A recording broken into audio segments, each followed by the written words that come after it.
So welcome guys, this is experiment 14, which is the shell and tube heat exchanger.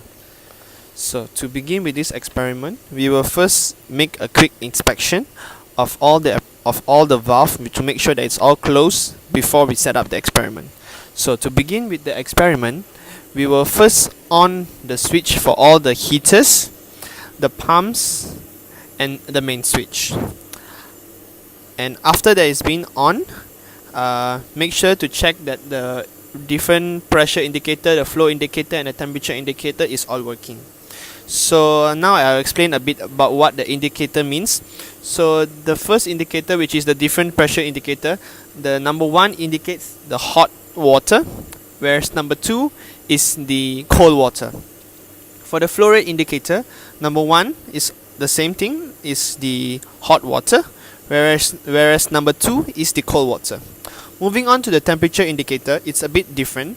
Number 1 indicates the temperature of the inlet of the hot water, whereas number 2 is the temperature of the inlet of the cold water, and number 3 is the temperature of the outlet of the hot water, whereas number 4 is the temperature of the outlet of the cold water. And next, there is this one part, apparatus, which is the temperature controller, where you can actually manipulate the temperature of this reactor, where you actually press this button first, and then you can manipulate any temperatures that you desire.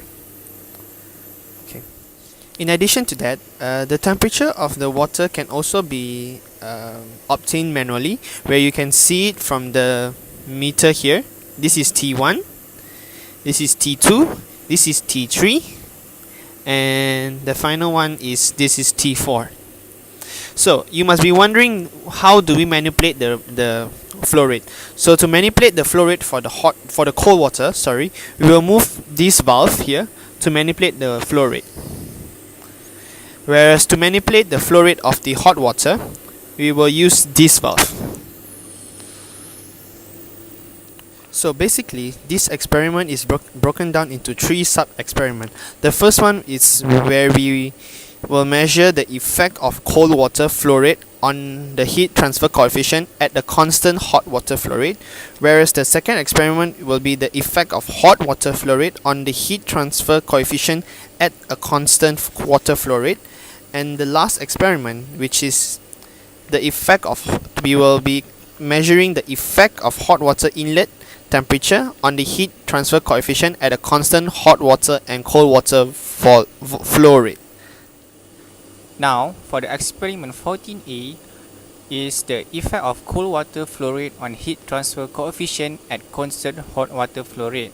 So, for our hot water flow rate, we will keep constant at 15 liter per minute, which is at T1.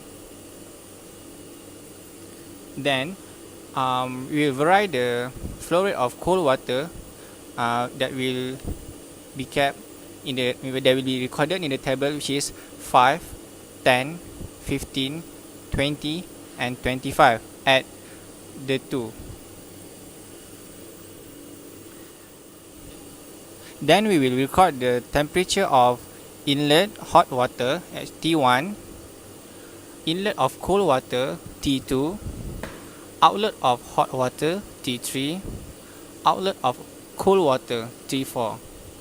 Then we will record the difference pressure indicator, which is at T1, dP1 and dP2 is that.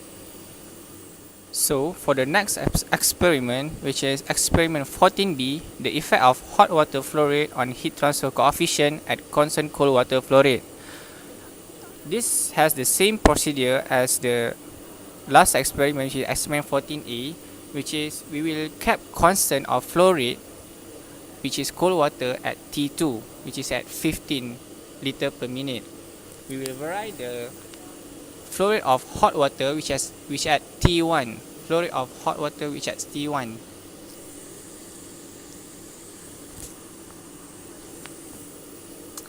For the last experiment, which is experiment 14C, The effect of hot water inlet temperature on heat transfer coefficient and constant hot water and cold water flow rate.